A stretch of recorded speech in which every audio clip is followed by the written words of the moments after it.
bom estarmos juntos novamente para lhes falar hoje sobre Jean-François Lyotard. Ele nos indaga basicamente o seguinte: o conhecimento pode ou deve ser vendido? Difícil a resposta. Jean-François Lyotard, doravante nós o denominaremos somente de Lyotard, nasceu em Versalhes, na França, em 1924 e faleceu em Paris recentemente, 1998.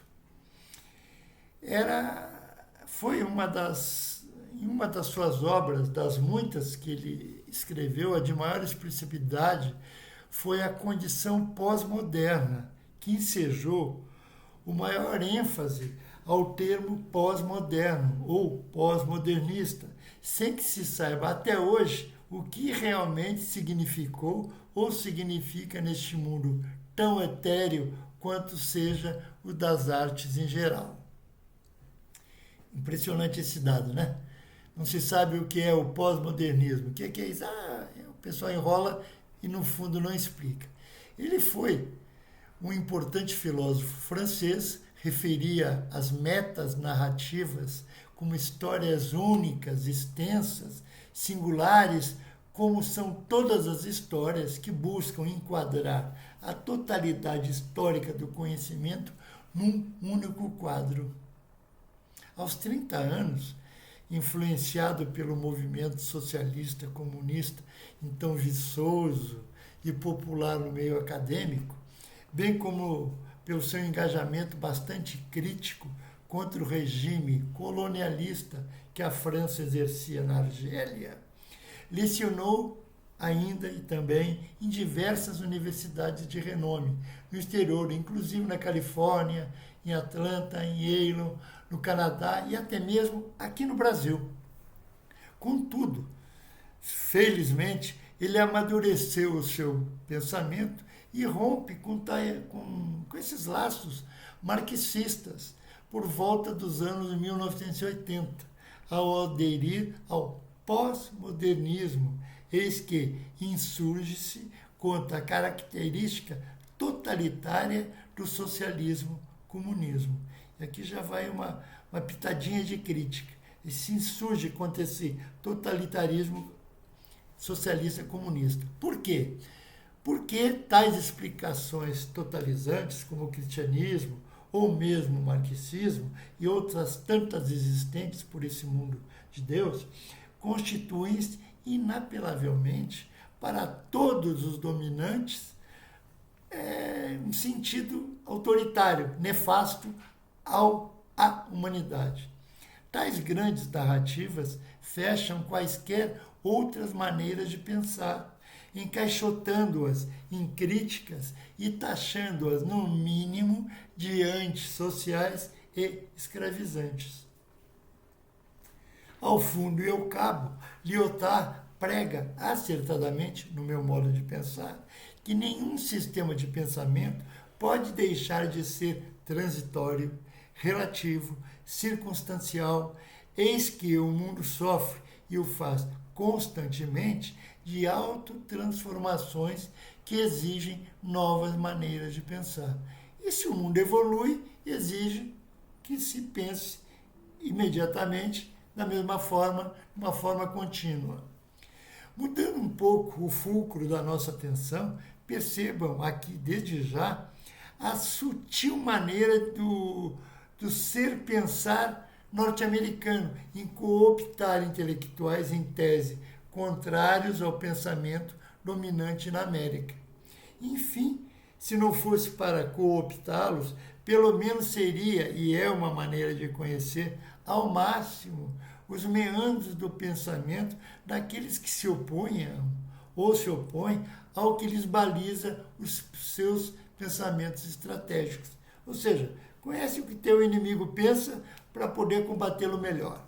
Além disso, devido ao seu grande fortalecimento econômico, os americanos possuem um grande poder sobre os maiores organismos financeiros internacionais, o que acaba fazendo com que, coro ao que o Henry Kissinger ex-secretário de Estado americano, a quem eu conheci pessoalmente e com ele trabalhei em Brasília, dizia explicitamente: o poder é um maravilhoso afrodisíaco. Enfim, e esse poder, que os americanos tanto se baseiam, se exterioriza de que forma? Das mais variadas e inimagináveis variantes.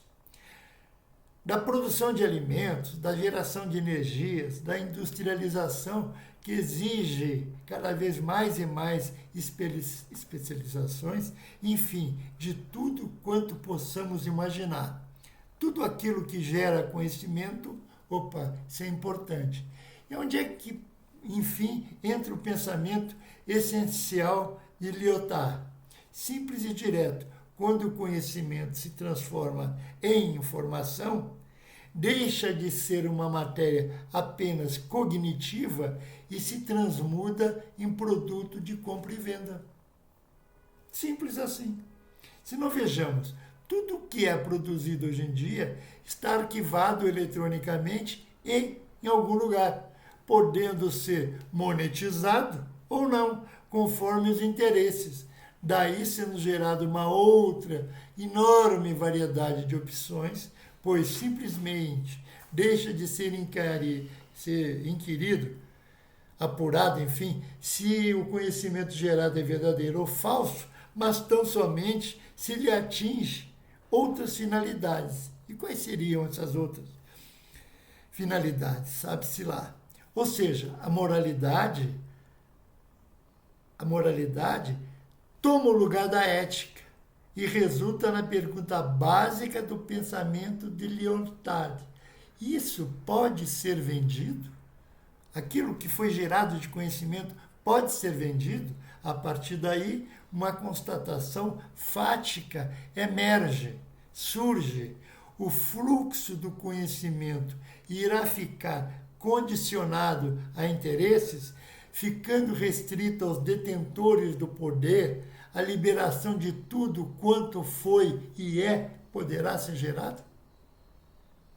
Pergunta essencialíssima. Ou seja, a censura estará instaurada, e o que o George Orwell, em 1900, no livro que ele escreveu, denominado 1984, está nas nossas portas, e o grande irmão, aquele que tudo vê, todos os dias, todas as horas, todos os minutos, estará nos vigiando inexoravelmente. Será que isso é possível? Será que isso é lícito? Já que moral não é, resta a pergunta: é lícito?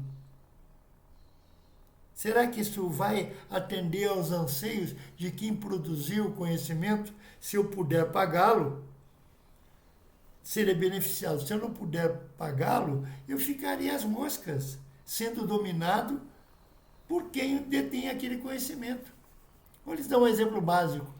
O acesso a uma medicação que surgiu. Se eu tiver uma grana suficiente, eu poderia adquirir aquela patente para produzir no meu país. Mas se eu não tiver, eu não vou poder adquirir. E vai morrer milhões de pessoas através daquilo ali. Um novo inseticida a ser aplicado nas grandes agriculturas. Se eu não puder aplicar no meu país,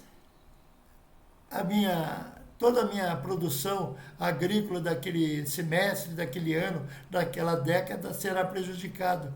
Nós já tivemos um exemplo aqui no Brasil, muito tempo atrás, o negócio da laranja. Os laranjais da Flórida explodiam de fertilidade, os nossos morriam todos. Por que será, não? Simplesmente porque nós não tivemos acesso a um controle adequado das praguinhas que atingiam os nossos laranjais. O que é isso? Poder sobre o conhecimento. Reflitamos a respeito, porque é essencial que o façamos. Essencial.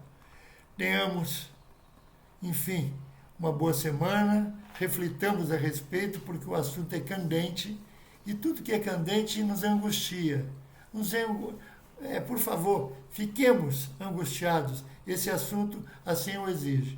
Até a semana que vem, se Deus quiser, sejamos felizes até lá.